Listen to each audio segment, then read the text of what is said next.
Okay, let's get started with our first video. I won't go deep into each and every single button and explain what it does. We'll discover it along this course. I will make it more interactive. I will just create a sphere and show you and explain you every single thing that is happening, just not to make it bored. So let's get started. Let's create a sphere from the shelf. You can here see the grid, our viewport, and you just select the position where you want to place it. You will see in the node editor that this is a kind of node editor. You can see the parent. This is the guide that contains all the geometry, the information that we will have along the course. And this node is called geometry. So we can create this node by hitting tab in the node editor and type geometry. You only click it and you've got it there. You can double click, just hit once left click button, and you can type the name of this node.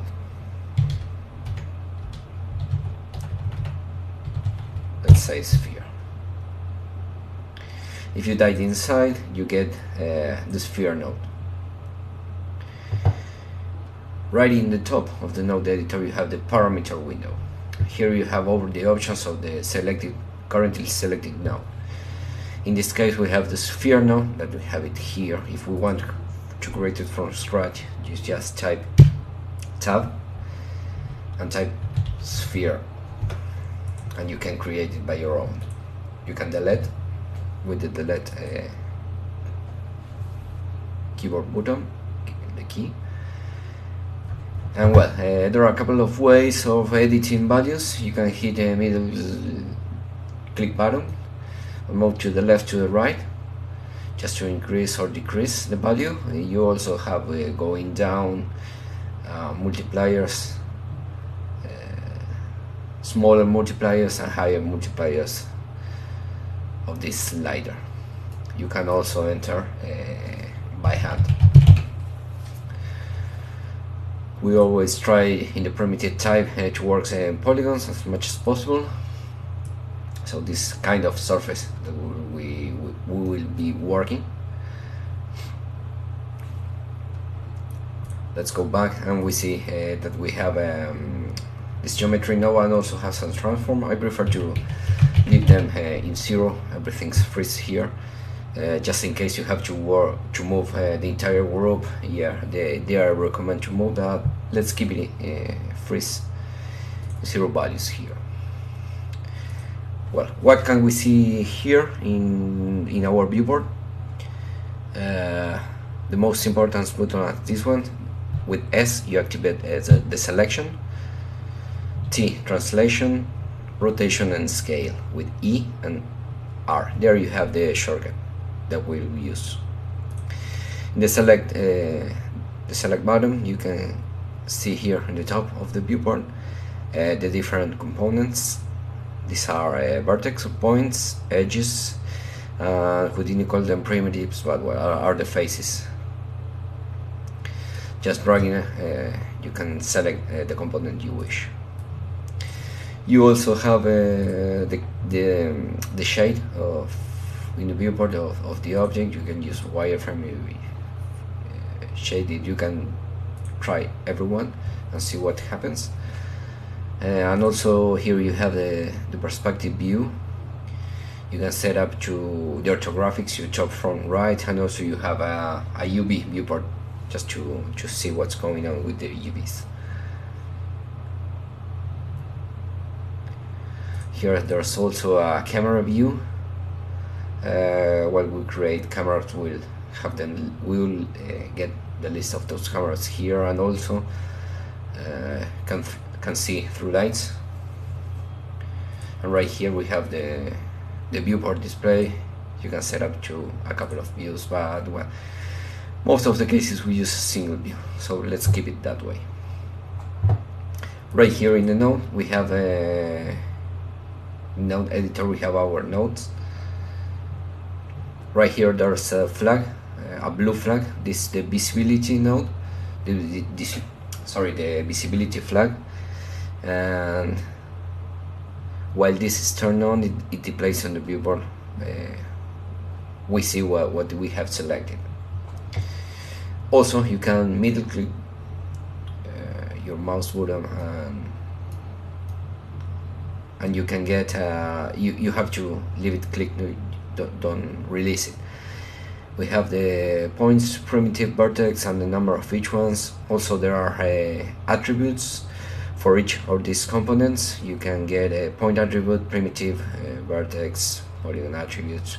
We'll see further how to add a color, how to use UVs, how to add extra attributes. But well, let's say we want to add a transform to this object. You just hit tab and type transform. You click it and you create it. You will create a disconnected node. You can connect the output of the sphere to the input of the transform. The process order of Houdini is from top to bottom. So, well, in the top part are the incomes and the outputs.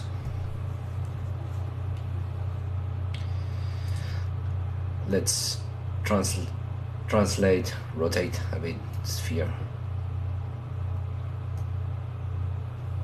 Let's move a bit to see what's going on. Well, you see that this transform is just being displayed as a wireframe. If we turn on the visibility flag, we will see the object. Okay. Let's also go back one level back, and let's delete our old geometry node.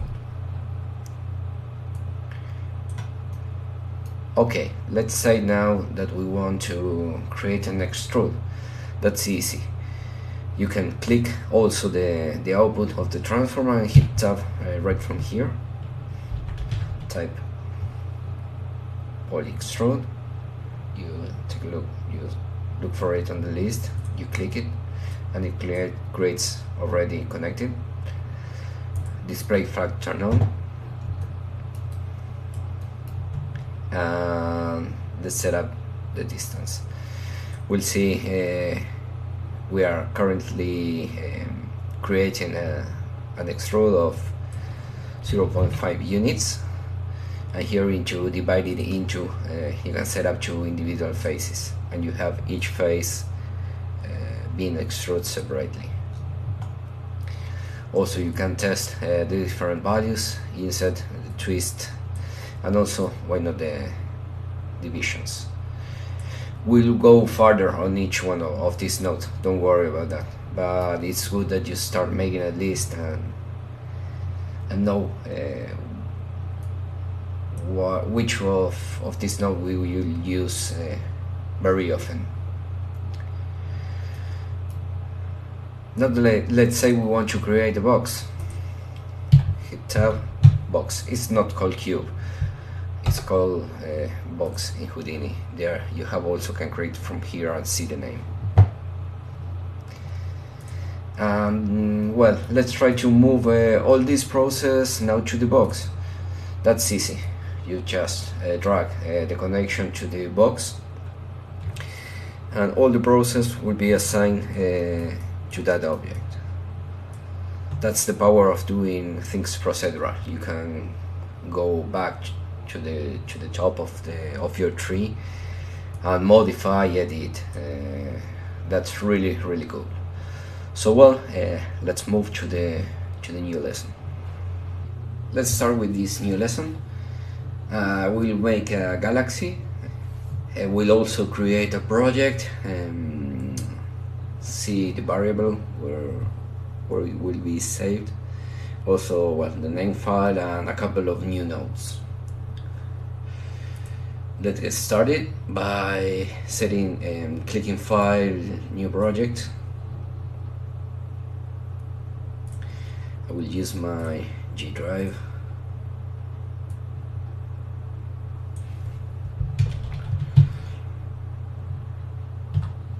Of course.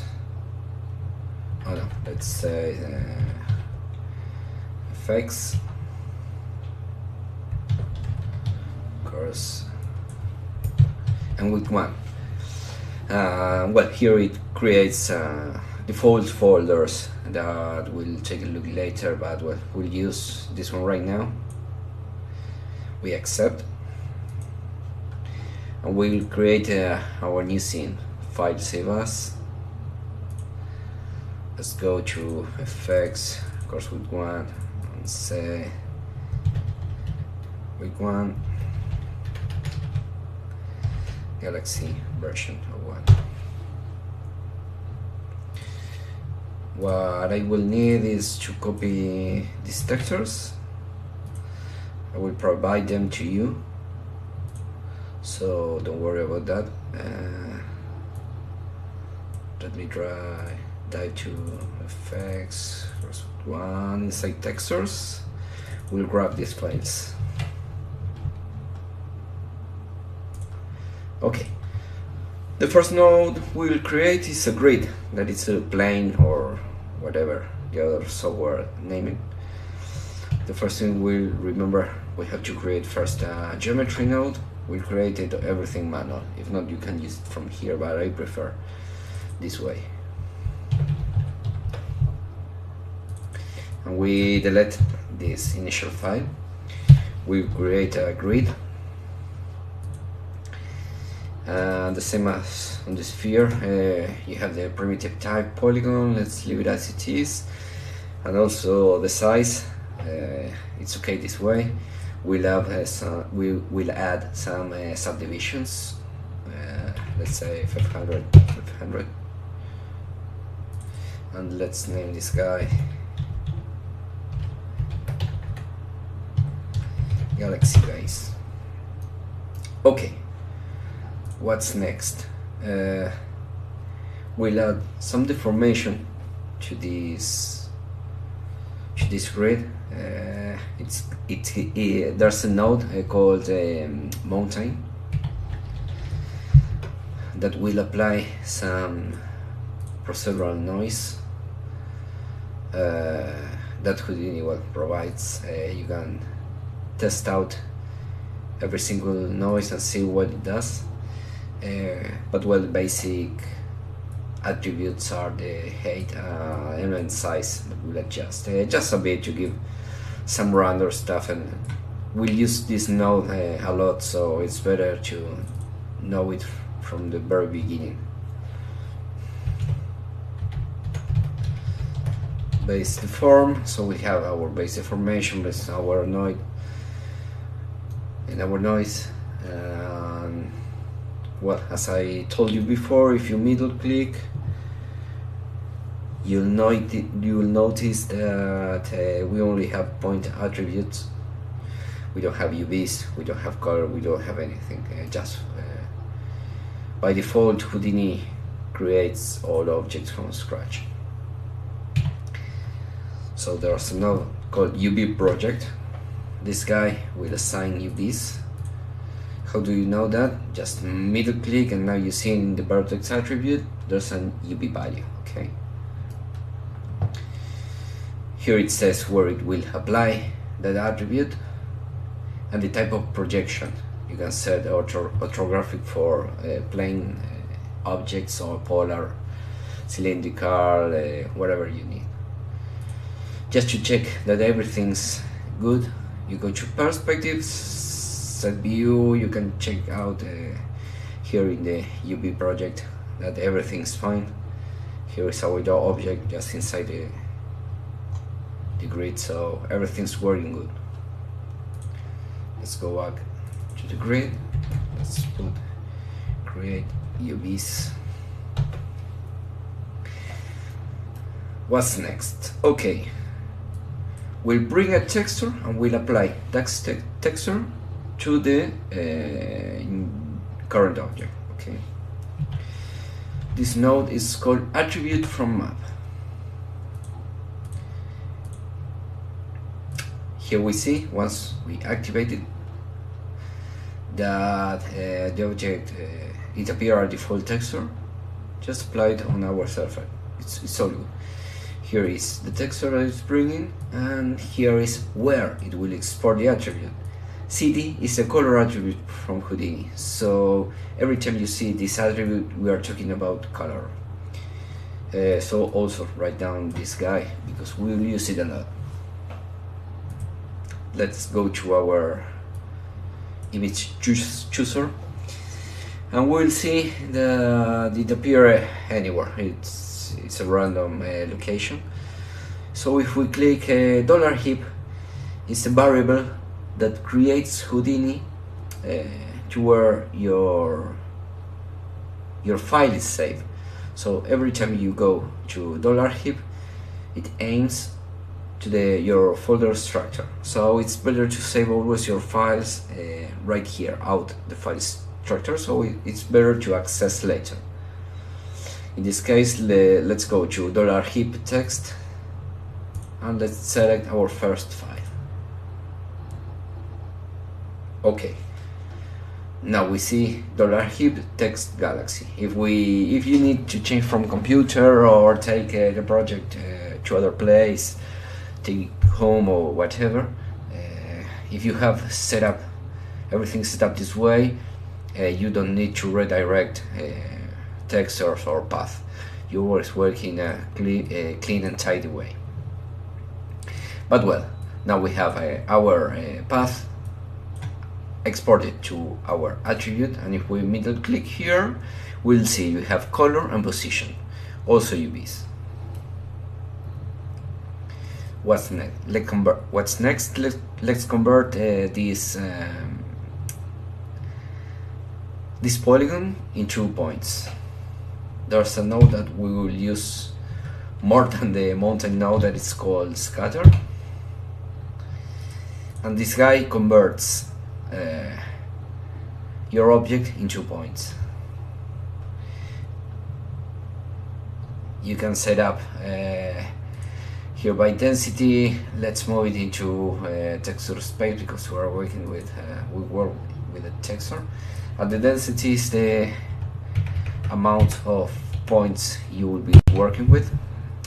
So more points, more definition.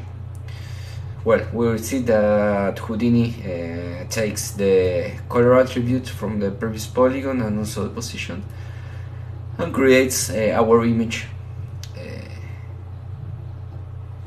over the points. There's also a way here, I don't like that much this guy, the relaxed interactions. It's avoid that one point gets close to another one. So if we turn off this option, is a much more random placement of these points. Also, there's a way to use density based on texture. So what Houdini says is the dark part of the image won't have points, or won't have that much points, and the brighter or white points will have a lot of density. So let's look to our file, and now we'll see that the brighter parts are denser than the black. So now what you can do is to add a bit more of points. Great. Well, here we have our galaxy. It's a simple creation with just a couple of nodes. The nice stuff about procedural is that you can change and start playing with this value, and everything's being updated quite fast and nice. So well, try to replicate the same scene and play around with the values. Meanwhile, I'll move forward to the next lesson.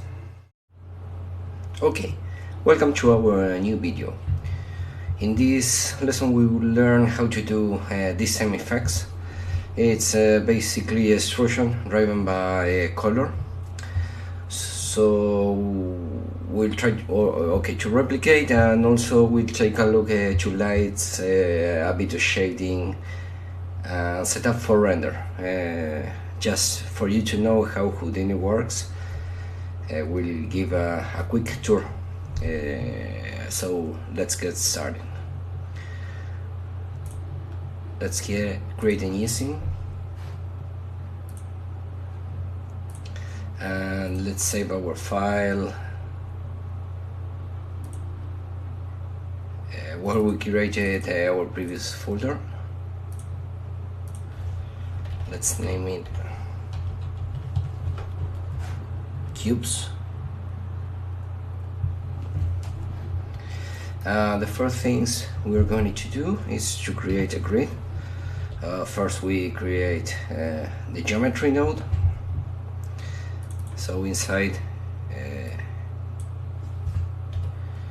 all this deformation and stuff will happen. We create a grid. Remember, you hit tab just over the node editor.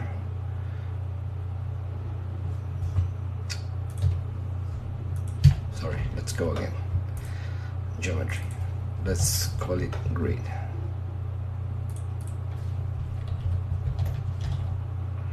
Grid extrude. We delete the file and we create another grid inside. Well, as we worked with before, it's polygon, the size is 10x10, and also the rows will increase it, not that much. The amount of small faces that we have here, it's well, each one will extrude, so the more faces you have, the more detail you will have.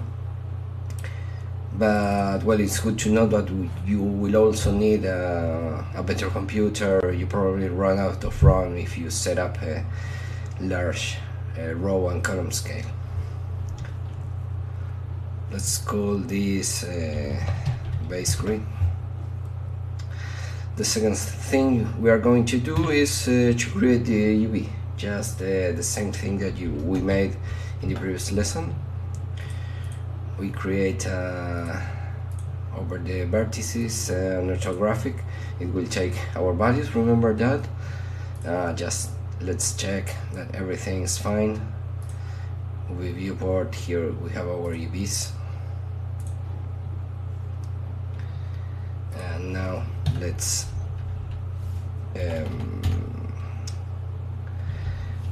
attribute from map is our node. Okay, we'll see UV is working, so let's pick up our texture. Let's dive in $heap, that it's where we currently are, because we save our file here. I create a folder called cubes that will have and also another JPEG Galaxy file. I will share all these things with you, so we all have the same working material. Okay, so now we have our galaxy and we export to our attribute CD. CD, let's remember that it's the color attribute. So now our next step is to create an attribute. Just like as it happened in Maya or in other software, you can create attributes and edit them. You can assign them a value.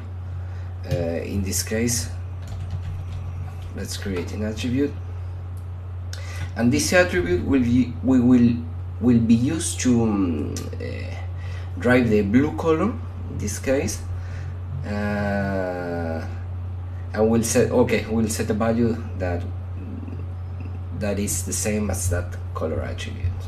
So the first thing we have to create here, it's color scale. Okay, this is our attribute. This is the name of our attribute.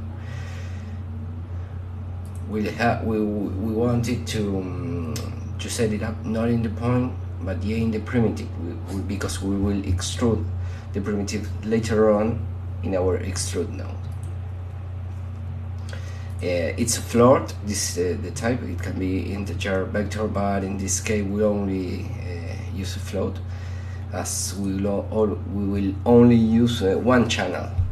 It will be blue channel. And here there's a guy called value. As we have a float, we'll use only the first value. If we have a vector, we'll use the other guys. But well, in this case, we want to take the blue color from this node. Houdini, what it does, also for color, apart from this point attribute CD, it also creates a variable. The variable, it's named by $C, $color, okay? And then you select the channel, is red CR, blue CB, or CG for green channel. Let's use CB. This means that this will grab the color per primitive and save it on our color scale. So here nothing happens, just if you middle click you will see a prime attribute called color scale. Okay,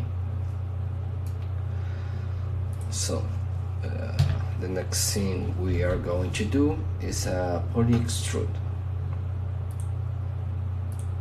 We connect the first input, we isolate, we will set the flags to display, and we drive our distance. Okay, what happened here? We have a linear extrusion of all our faces because we didn't set up our attribute yet. But well, the first thing we have to do is to divide into individual elements.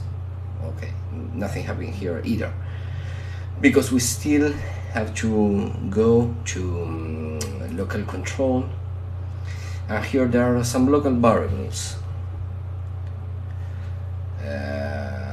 The first one is distance scale, that is the one that we are going to use. So just simply by grabbing our name attribute from the previous node and setting to the new one, to the new distance scale, we'll see what happened. The sector where we have a brighter color will have much more extrusion than the dark places. So what we can do next is just simply play a bit with the distance.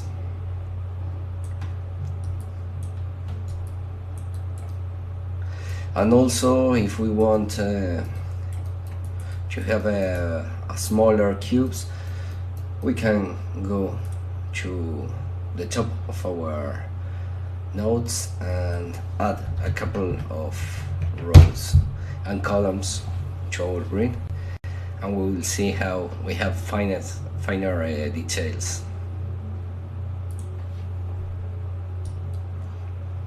Okay, this is our simple basic setup.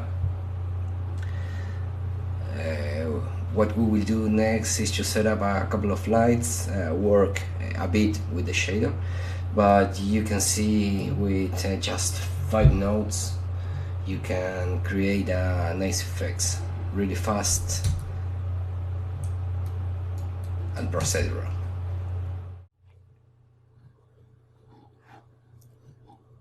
Okay, here we are. Let's move to the second part of this video. What we are going to do now is to show a bit of workflow of Houdini, how to add a light, how to add a render operator, like render global, make a shader, connect the shader, and see a bit how this software works. First of all, I'm going to load a bit these subdivisions just to get things faster, and name this node in the correct way. Create UVs, gets texture, create attribute and extrude cubes. So let's go one level up, and we're going to create a light. Right here in this shelf you can see all the lights that work with Mantra. We will use Mantra because it's for now it's the default render of Houdini. Probably later on we'll use a bit of Redshift. I don't ensure that, or I probably do another training with Redshift. But for now, Mantra works pretty good. Quality it has a nice quality. It's obviously not as fast as other GPU renders, but it's enough for us. So let's start by creating an environment light, because I will create HDR. I will map an HDR. You can see that once creating the light, it has a different shape regarding node visualization. So let's hit S key, and we can get some node shape that we can apply to our current node, just to get them to visualize better from far distance, or just to get things tidy and better. I like to add some variation. If you hit S again, it's turn off, it's disable, and if you hit C, it will activate the color. So I can also add some colors to it. If I hit again C, it will turn off. Let's name this guy HDR. And once again, if you hit this node or the current node, it shows you the parameters. Right now I have transform options just to make rotations, no translations, because HDR you don't need them to translate, just rotation in the 3 axes. Lights, you can change the light color, intensity and exposure. Also you can environment map here, and by hitting this button you open a floating window to browse your current file. Let's go to the HDR folder. I left you here an HDR file. Just use this one, or feel free to use your own library. It's the same. Okay, so now our HDR is connected. If we navigate, we can see in the background that we see all this HDR applied. Let's create a camera now. Just navigate into a view that you are glad with, and in no cameras, a new camera, and from this view it will create a camera. We will render camera. Now you will notice something. If you want to change the view of this camera, you start navigating. Oh, you see that your camera will remain in the original position. You go back to render a camera just to view what's going on, and you have to lock this camera view. So now if you decide to navigate, your camera will follow. Just get some interesting view, and once you're done, remember to turn it off. Also, what you can do is use the handles and move it manually. Here in the transform, in the transform options, you can play around with rotary translate, alt keys, and do everything manually. In the render, in the view part, well, you can scale the icon, no big deal. Also, you can set up a resolution. You can override this render resolution later on in our render globals. And you can also manage your focal length and aperture, and near and far clipping. Also as sampling, we will use this later on for motion blur purpose and also depth of field. Just to let you know that it's here, but we are not going to use it now. Okay, we have our object, light, camera. Let's create our node. You will see that we have been working inside the object level.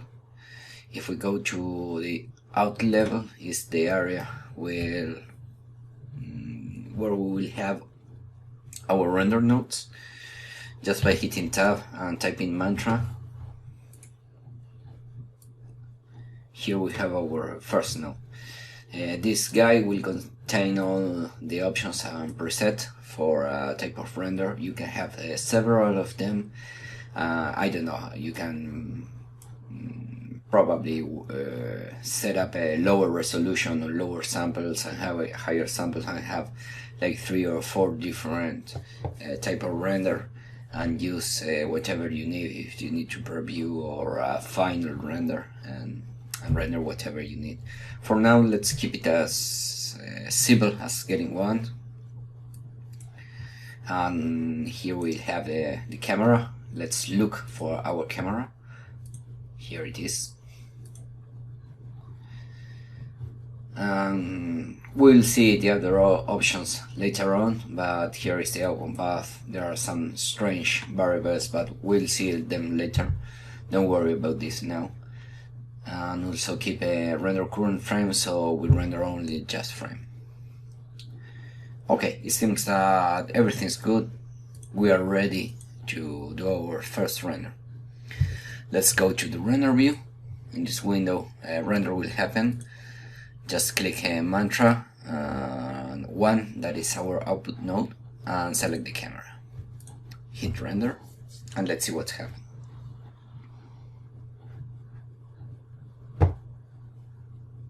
Okay, everything's dark. We have 2 buttons here. One is refresh, auto refresh. If we change any options, it will update our render. And the other one is preview render, or IPR. Just let's keep it as progressive. So there's a light matter here going on, so let's go to our light and increase the intensity.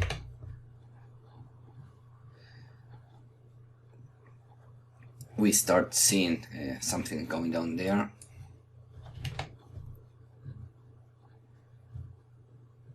That's it, here we are. Now we'll see our curve, extrusions, we'll see our colors. What we will do is create a shader, just to get some reflections and show you how this works, and also you can play around with this. You have a material palette library here inside material palette. The principal shader is the shader, the default shader of Mantra. Here we have a library of shaders, all of them based on this one. So you can play around, you can test all of them. You can probably add a couple of spheres, a couple of lights. Now you know how to create lights and see how everyone works and what's the options that they have. For now, let's create a base material just by dragging into this window with the left click button. Let's double click the shader and it will go to the material level. So we've been working in the object level. The output level is for render, and the material level is for shaders. Let's double click this guy and type gives shader. And we need to assign this shader to an object. So inside the grid extrude, you can do it from 2 places. If you hit the render tab, here you have a material. You can map it here just by navigating. But I want you to get used to create one material for every tree, because here if you have different objects and you don't want to apply the complete material for all this object, you want to get one material per object. So let's work in a tidy and better way that will be useful for you in the future. So let's create a node called material shader, and inside material let's look for our shader, cube shader. Okay, that's it. Now we have our material with our shader. Let's go to a material again, and we see that we have a use point color. Let's see what happens if we have that turned off. But basically, if this on, it will take the CD attribute. Right now you have a gray render, just a flat and gray one. If you change the color, it will update. So if you want to get the same colors of the CD attribute in the object level, let's turn off this guy, turn on that guy. Okay, and now you will see you have those shaders, those colors. Also you'll have a specular attributes, reflection, transparency. We will go deeper the next few weeks, so you can play around with the values a bit and see what Mantra does with that. So that's all for now. Just as I told you, play around, create shaders, apply shaders, also play around with the textures assigned to the cove extrusions, get different colors, different camera views. Now you know how everything works, at least in a basic way. So the best thing to learn also how to move and how to get used to where things are. Just play around as much as you can. You will have a task also assigned in the next video. I'll do some corrections in the Facebook group. So that's all for now. Thanks for watching, and let's move to the second week.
Okay, the homework for this week will be to replicate the videos that you learned. It will be great if you can do a galaxy and also this exercise of cube extrusion. Change the textures, play around with the values, cameras, and deliver something different to the results that we've seen, and then submit it to our Facebook group for feedback.